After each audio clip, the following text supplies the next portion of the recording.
The KUAM Podcast Network is back and on demand, featuring a great variety of podcasts from our island and region, including culture, lifestyle, awareness, crime, politics, commentary, comedy, and entertainment.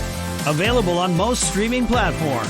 The KUAM Podcast Network. Subscribe and listen now.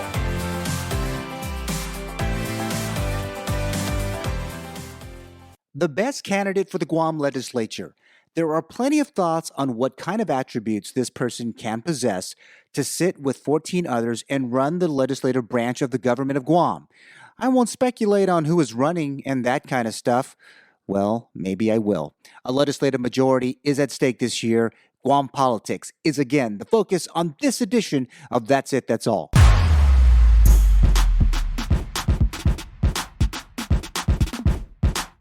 You are listening to That's It, That's All with Sean Gumataotao.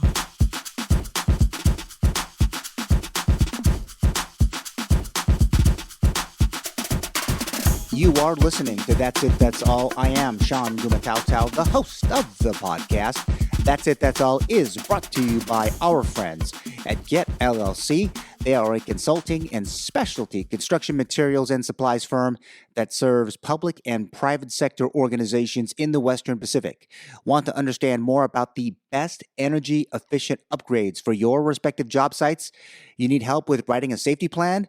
How about some marketing advice? Well, you can find out the answers to these questions and so much more from Get LLC. You can find them on the World Wide Web at get-guam.com. Check out their website for more information. Hello to those listeners in Kent, a county in southeast England. That's it, that's all, being listened to in 16 countries. So very cool. Also, greetings to those of you checking out the podcast in San Francisco, California, the great city by the bay. The listenership continues to grow with each and every episode, to include those now listening in Spokane, Washington. Can't forget the listeners across my island home, especially those in the north, in Jigo. Half a day to you all. Thanks for having That's It, That's All along with you as you go from one end of Paradise, Guam to the other. Remember to download the podcast for your next workout, road trip, or as you sit down in front of your desktop or laptop computers. Thank you to our friends at redcircle.com and pushing out the podcast on Spotify, Apple Podcasts, Stitcher, and Amazon Music. That's It, That's All can also be found on the iHeartRadio app and on Pandora. The podcast is proud to be a part of the KUAM Podcast Network, an awesome collection of on-demand audio shows originating in Micronesia from the #1 broadcast news and digital source of information in Guam and Micronesia.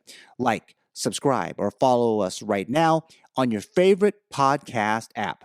There is something that can be said for those men and women who served the Guam Legislature over the years.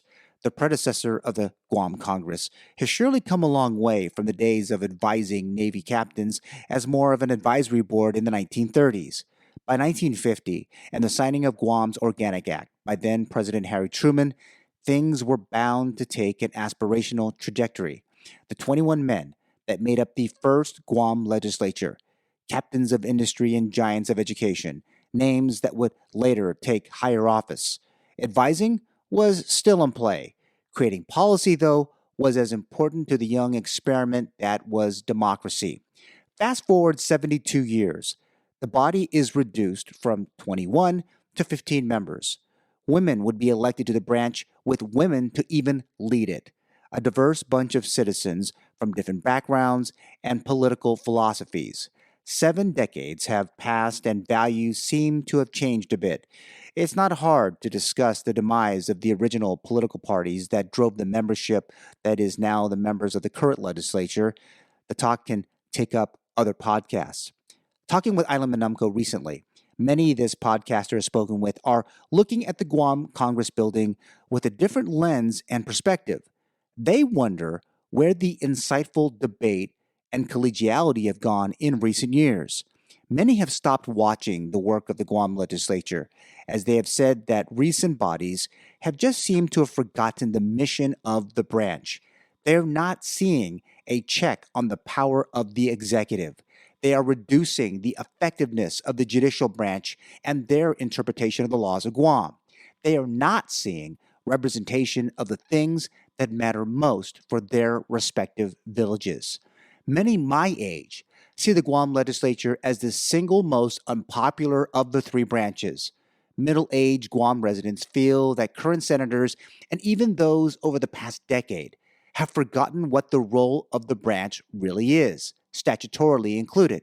Legislative resolutions, which were once significant policy statements of the day, have been replaced by annoying displays of fluff catering to the group or cause of the day, so far away from the real problems and challenges facing everyday Guam residents. Public hearings have become sideshows. The YouTube channel has driven so much crazy from current and recently retired lawmakers that have made the old Guam cable TV support of the branch look more distinguished with fruitful discourse. The interruptions caused by them all being introduced at public events just adds to the crazy too. There is not a single protocol guide in the country that says we have to call out lawmakers from a U.S. territory like they do now. Young people, those who have just turned 18, have no clue what our 15 current senators stand for, or even know what they do. And now, I'm not saying that our island schools are not taking any time to talk up their role in a U.S. government or civics type class. The parents of these young people badger them into submission to vote, holding on to the kitchen table politics of the 1970s, 1980s, 1990s, and early 2000s. Our youngest of voters have no clue who they are voting for and what the candidates that they tick by their name even stand for. Are they voting for small or larger government? Are they supporting the protection of our island from foreign aggression or wanting the U.S. military to leave? Do these young people want to see their representatives that have their same social views or those views of many older Guam residents? Well, I can say this. To me, the branch seems broken. Lawmakers over the past decade have effectively turned the actions in and around the Guam Congress building into something that the first members of the legislature are probably cringing from their graves. Proud Americans, proud representatives of their villages, proud Guam citizens. Has time and the experiment of democracy brought us to this unique juncture in our island's history? Well, advice has been replaced with knowing more than the professional men and women called to serve in those executive and judicial branches. We have smart folks in Guam's legislature. Yes, we do. But pretty sure that they don't have the same experiences running the other parts of the government, at least the years doing a job day in and day out. Some said making it a smaller group of lawmakers would make things better, more efficient. Just not happening with lame oversight hearings, lukewarm budget deliberations, and incendiary appointment proceedings. Our community needs to remember where this particular branch has come from and where it is headed. A continuation of the same will surely spell more bad policy in the near term. This podcast is sponsored by Get LLC, a consulting and specialty construction materials and supplies firm. Since 2012, they have provided valuable services to their customers across Micronesia and North America. Check them out on the World Wide Web at get-guam.com. They have a presence on Facebook, Twitter, and Instagram too. Get LLC. Find out today how they can best serve your business's specific needs.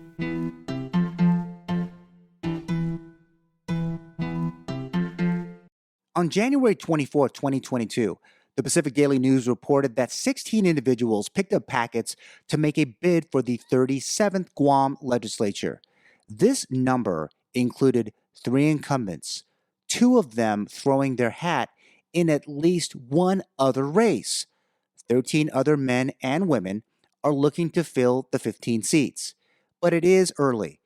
There are some Republicans, there are some Democrats, heck, even a pair of undecided types. Are they not independents? Soul searching needs to be done. I have to wonder if any of these folks are those folks that ran in the last cycle, read the Ann Bowdry book entitled Winning Local and State Elections, The Guide to Organizing Your Campaign. I read it back in 2016. I have gone back to it time and time again since. Have these 16 folks in recent weeks and those considering a run touched it? The Bowdry book is not an end-all, be-all to run for public office, but it is insightful. Does it present the reader with what makes a good candidate for public office? You need to read it to find out. So what makes a good candidate for the Guam Legislature? Let me offer up a couple of things from my perspective. First, some very practical pieces of advice that were shared with me by more than one elected official. Now, these pieces of advice should weed out the potential candidate from those dead serious about the job, especially for the legislature. The advice could be helpful in other offices too. Just saying. Okay, first off, do you have the heart to serve the people of Guam? Not a complicated question, but a reasonable one. Public service is just not that easy. In the crazy that was last year's uprising on Capitol Hill, former California governor and actor Arnold Schwarzenegger told the Washington, D.C.-based government executive, quote, "We need public servants who serve something larger than their own power or their own party. We need public servants who will serve higher ideals, the ideals on which this country was founded and the ideals that other countries look up to." Close quote. No, I did not get this particular bit of advice from the governor. Just trying to frame it a bit. It is about heart, knowing that you will give everything you can to serve others and not yourself. Take a different tack here and you will probably get elected and get the state funeral you always wanted.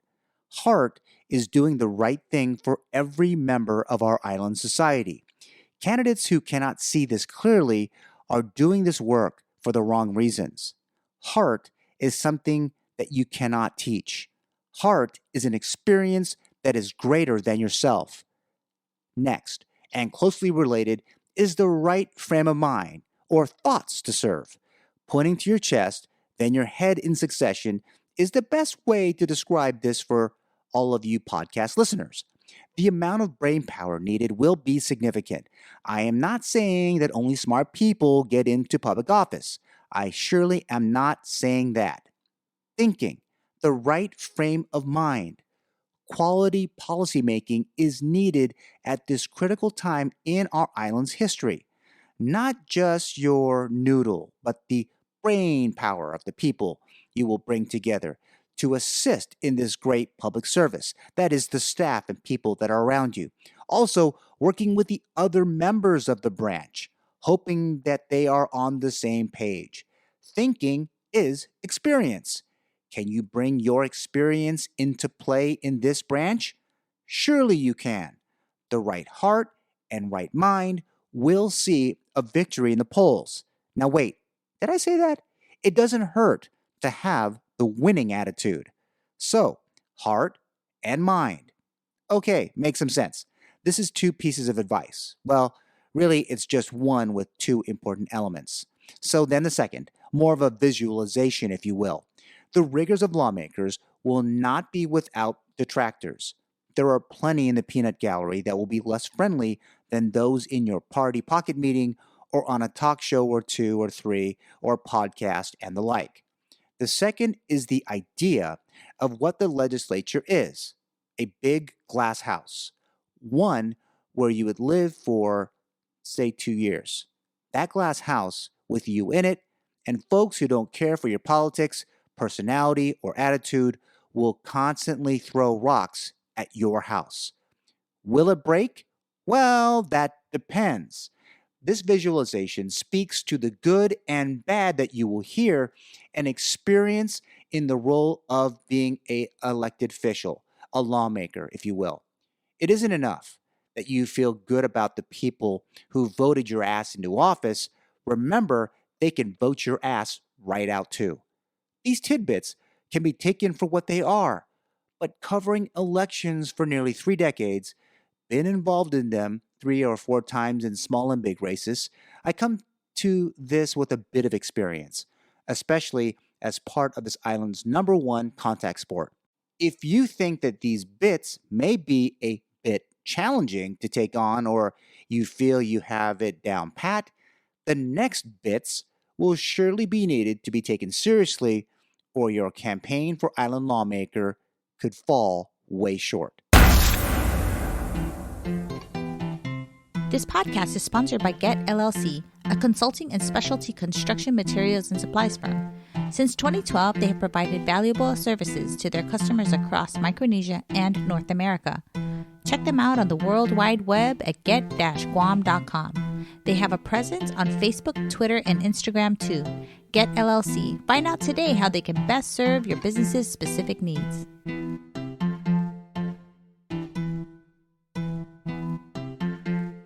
Policy. That is the central role of helping contribute to this important branch of government. The creation of policy that touches every part of the life that we live in as part of this U.S. territory. From A to Z, from absentee voting to youth violence. Okay, not quite A to Z, A to Y. If you have a Z, let me know on my social media pages. But it is the creation of policy and the understanding of them that is critical. Run for office to get a fat salary, that's not going to work. Run for office to get a cool parking spot, run and win, and you just get the state funeral. The creation of policy must start with a position on every single issue of the day. When I hear candidates who answer local media questions on any one of the issues of the day with a quote, I need to do more research, or I need to better understand the issues, I literally try to find out their names and I won't vote for them. A vote for a policymaker is valuable. Being unable to answer a question of policy or creating a policy position is just poor decision making. Meaning, don't run for senator if you cannot articulate a policy position. The leadership of both the Democratic and Republican parties of Guam and the National Party apparatus, I am sure, are very concerned by this. And they should. These could be representatives of political views that reflect parts of our society that are looking for a voice to shape policy that helps people. People don't vote for views all the time. They vote for other people who represent their values, concerns, and positions on many a different matter that could impact their respective lives. Ask a potential senator where they sit on funding your favorite village project. Inquire where they sit on the future political status of Guam. Take a moment and ask that candidate why we should vote for them when there are 15 others who could share a vision for Guam that may in fact match yours. It is not easy. Taking a position on the issues of the day. Where do you stand on workplace drug testing? Are you for or against the support of policy to protect the future of our island's power plants? Can you offer a policy that addresses shortcomings in our emergency response system?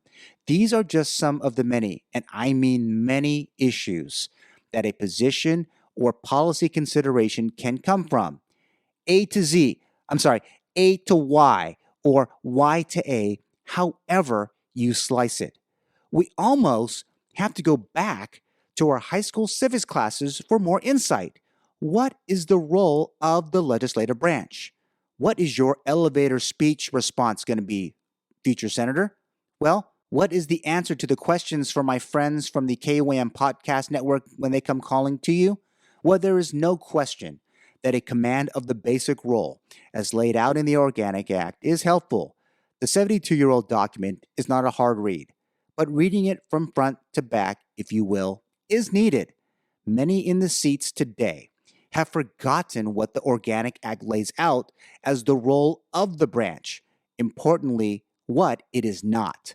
What the executive and judicial branches do. My observation over nearly 3 decades is that folks are forgetting their roles in all 3 branches. It's better to stick to one and understand and appreciate what it does. The policymaking arm of our government serves an important function, a check, keeping all of government in balance. Co-equal, where have we heard this? Well, this is not a bunch of words to spew off to show your command of the role. It is an important value of our democratic republic. Equal with one another. The word has been around for at least 6 centuries. Now, our people are entitled through their elected representatives, meaning our senators, to make the laws where we live. Before I get too carried away and too far gone, don't forget, you elected official wannabes, where does your family fall in all of this? Your significant other, your kids, are they supportive? Will they vote or help you get out the vote?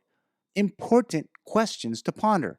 Also, be accessible. Now, this is not a joke. I have watched some candidates for office not make the push for folks to vote for them as there was something on TV that was more important. If you are shy, then this gig is not for you. You have to ask for a vote. You have to ask for money. This game is not cheap, and paying for it yourself comes at a heavy price. People may give, but what do you think they'll want in return? Is the vote more important than the dollar bill? That's up to you to decide. The best candidate is out there. I promise you, he or she is somewhere in Jigo or Mauricio or areas in between. That person must aspire to serve in this important branch. Over the next 72 years, we will need plenty. That's it. That's all.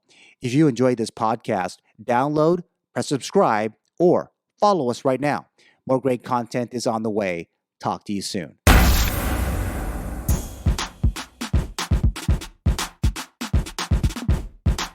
The That's It, That's All podcast is produced by Sean Gumataotao. Executive producer is Trisha Gumataotao. Hit the subscribe or follow button and leave a review. Thanks for listening.